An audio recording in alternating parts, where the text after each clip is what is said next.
Hi friends, welcome to Pavanitha kitchen. ఈరోజు breakfast recipe కట్టె పొంగలి.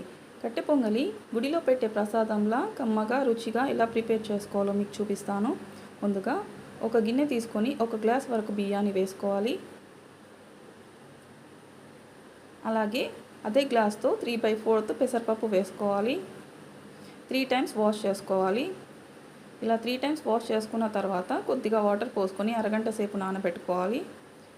తర్వాత కట్టె పొంగలి ప్రిపేర్ కోసం ఒక గిన్నె తీసుకొని మనం ఏ గ్లాస్తో అయితే బియ్యం పప్పు తీసుకున్నామో అదే గ్లాస్తో 6 గ్లాసుల వరకు వాటర్ పోసుకోవాలి. 1 టేబుల్ స్పూన్ ఉప్పు వేసుకోవాలి. నీళ్ళను మరగనివ్వాలి. నీళ్ళు ఇలా మరిగేటప్పుడు మనము బియ్యాన్ని పప్పులు ఇందులో వేసుకోవాలి.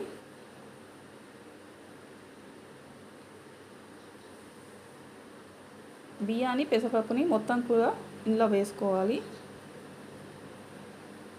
ఓసారి కలుపుకొని మనము ఉడకబెట్టుకోవాలి.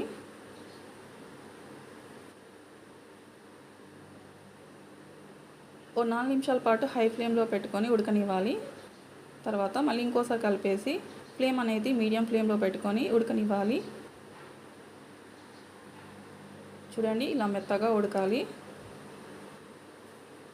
ఇప్పుడు ఈ టైంలో మనము లో ఫ్లేమ్లో పెట్టుకొని సైడ్కి ఒక గిన్నె పెట్టుకొని నెయ్యి వేసుకోవాలి. 3-4 టేబుల్ స్పూన్ల నెయ్యి సరిపోతుంది. 4 టేబుల్ స్పూన్ నెయ్యి వేసుకొని నెయ్యి వేడయ్యాక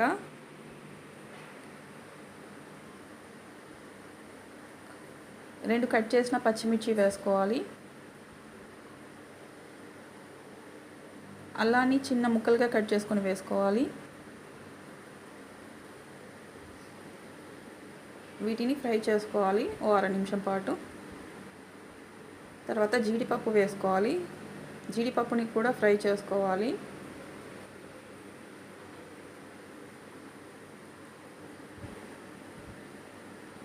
ఆ తర్వాత మిరియాలు 1 టేబుల్ స్పూన్ వేసుకోవాలి.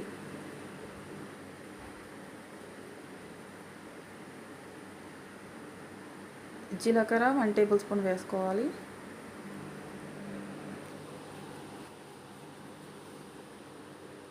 3 ఎండుమిరపకాయలు వేసుకోవాలి. అలాగే కొద్దిగా కరివేపాకు కూడా వేసేసుకొని వీటన్నిటిని కూడా ఫ్రై చేసుకోవాలి.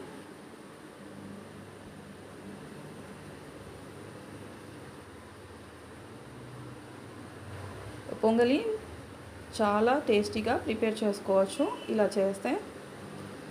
చూడండి, ఉప్పు సరిపోకపోతే ఇంకొద్దిగా వేసుకోవాలి. ఈ టైంలో మనము వేసుకొని కలిపేసుకోవాలి. ఇప్పుడు మనం ప్రిపేర్ చేసుకున్న తాలింపుని పొంగలిలో వేసుకోవాలి.